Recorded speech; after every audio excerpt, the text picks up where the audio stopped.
But I also expect that number to increase as people recognize that they want to be law-abiding citizens and they want to be consistent with state law, and they will register their existing legacy weapons. Otherwise, they're risking their FOID card. And I think the vast majority of people are just committed to being law-abiding citizens the way they are now. Risk losing their FOID card because they don't register? Risk losing their FOID card because they get found with an unregistered firearm for the first offense? Or risk losing their FOID card because they're found with an unregistered firearm on a second offense? Well, some interesting things to review here is we've got new numbers from Illinois State Police indicating that after the January 1st deadline, an additional 5,900 people registered banned firearms with the state of Illinois State Police. Welcome back. It's Bishop on Air. I'm Greg Bishop. Thanks for taking time with me each and every weekday morning as we stream live. And let's go ahead and take a look at the latest Illinois State Police numbers. I don't know when these were published. I looked at them yesterday morning. Either I oversaw this portion or I just didn't see it. But I did indeed, after the program, see that they have updated these numbers from January 1st through the 16th. So they must have published these last week, and I just did not see them. But as you can see here, you've got the latest numbers from Illinois State Police showing that, of course, before the deadline, between October 1st and December 31st, you had 29,357 people register banned firearms with the state of Illinois, for a total number of firearms close to 69,000 firearms. So that's a little over 2 per person. So we knew this number going into it, right? And after the deadline, a lot of talk about those who didn't register. You even had former State Senator Darren Bailey say he's not going to comply, and that the governor can come take the firearms from, kind of just paraphrase, his cold dead hands, right? So you have this ongoing conversation, and even Illinois State Police have indicated they're going to keep that registry open. But why is there a deadline in the state law? It's an interesting question. And if you recall, earlier on in the registration process between October 1st and January 1st, the numbers were, 0. some odd percent of total FOID card holders, firearm owner identification card holders. There's about 2.4 million, which for some reason this number has not increased for months. I don't know why, but I know there's more people applying for FOID cards. So it's interesting to find out why this number's not increased. But either way.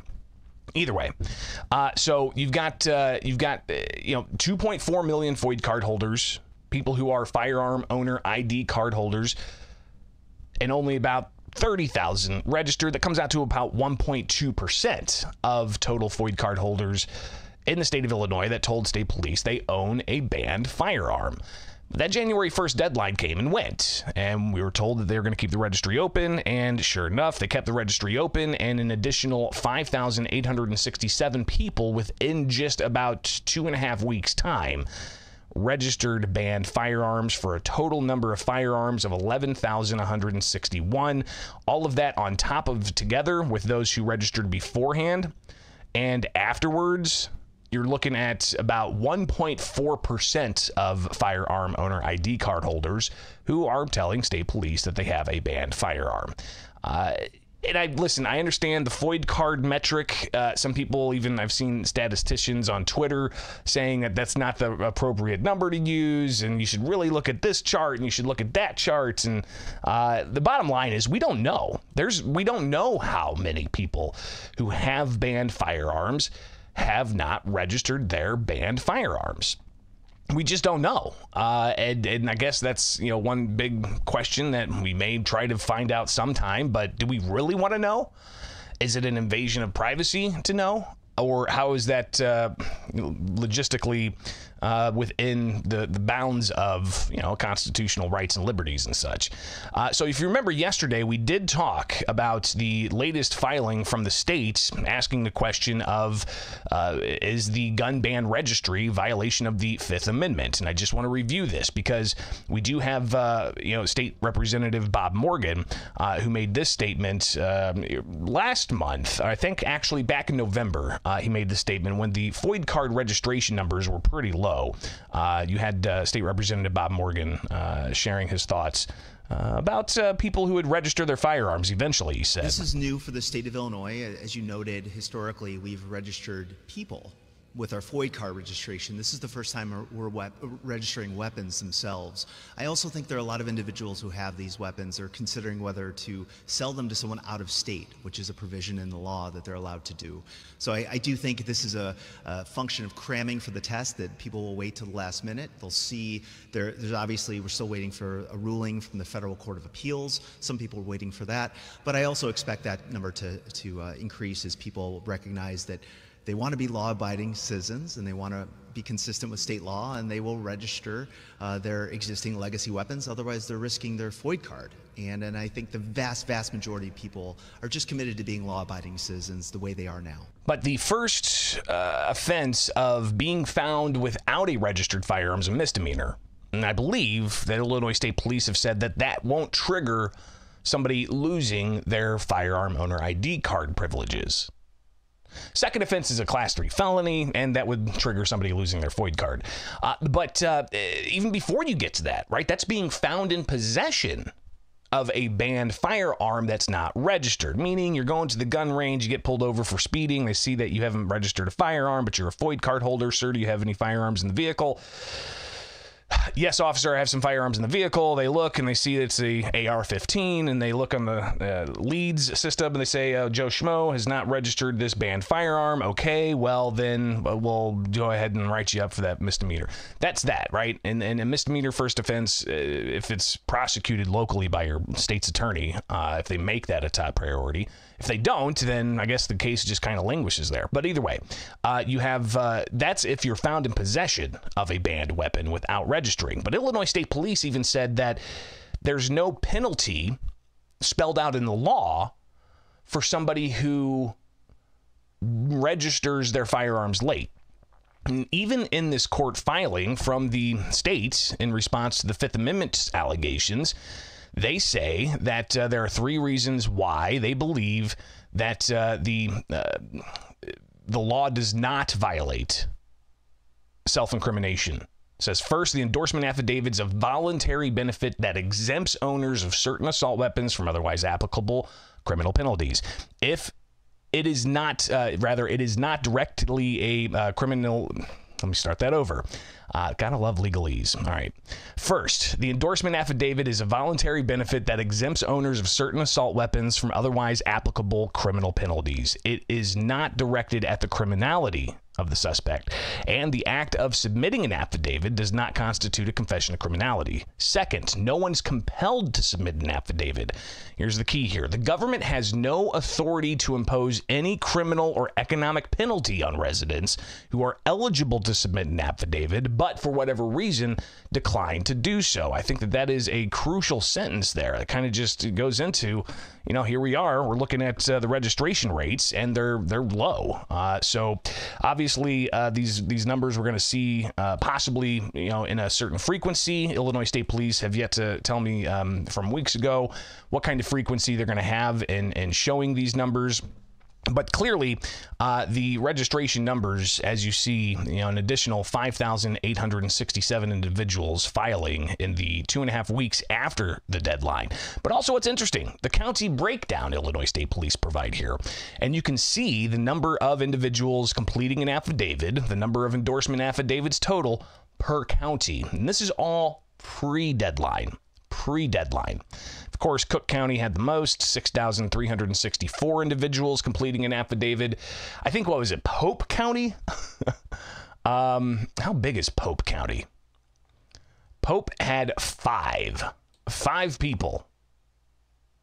And there's probably, everybody knows who those 5 people probably are. Pope County had 5 individuals file an endorsement affidavit. What's also interesting is out of state. 4 people from out of state registered banned firearms with Illinois. Why? Not sure. Is that some kind of Scribner's error, as they say around these parts? Not sure, but regardless, you have a total of 29,357. That registered banned firearms before the deadline, but after the deadline, an additional 5,867 and 67.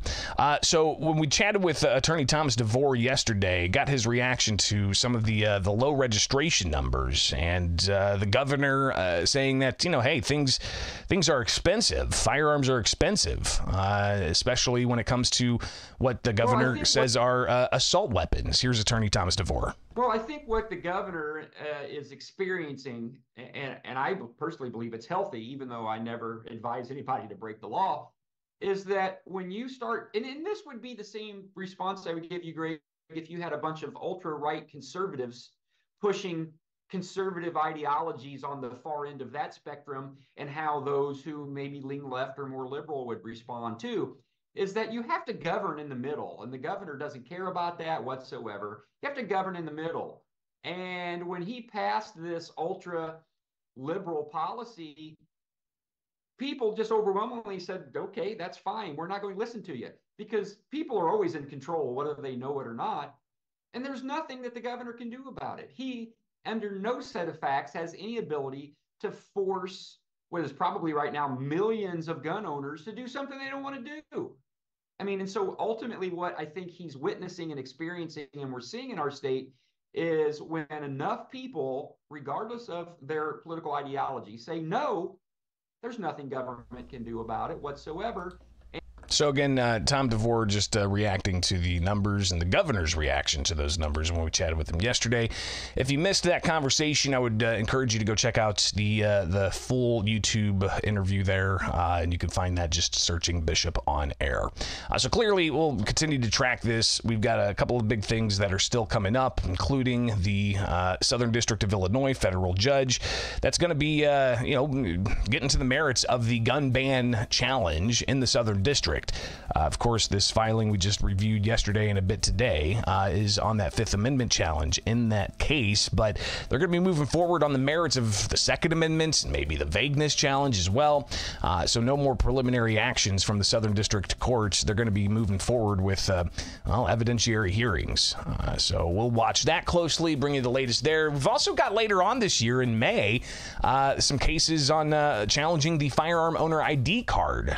So we'll watch that coming up as well and keep you posted on those times. So a lot to come, including whatever transpires at the Illinois State House. That's what I do in my full-time gig. I run over to the State House and I monitor what's going on there.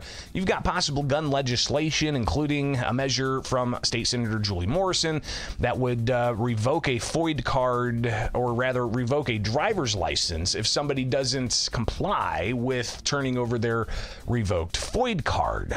So that's an interesting one we'll watch. You've got others raising concern about a bill filed back in October last year that would increase the state police revocation fund from, I think, $3 million to $10 million. That's stuck in committee right now. It has not advanced out of the Senate, has not advanced out of the House. It's stuck in committee. We'll see where that goes. But obviously, there's going to be a lot of moving pieces all throughout the spring as we watch what happens at the Illinois State House. So appreciate you guys checking in, and be sure to like, subscribe, and hit that notification bell.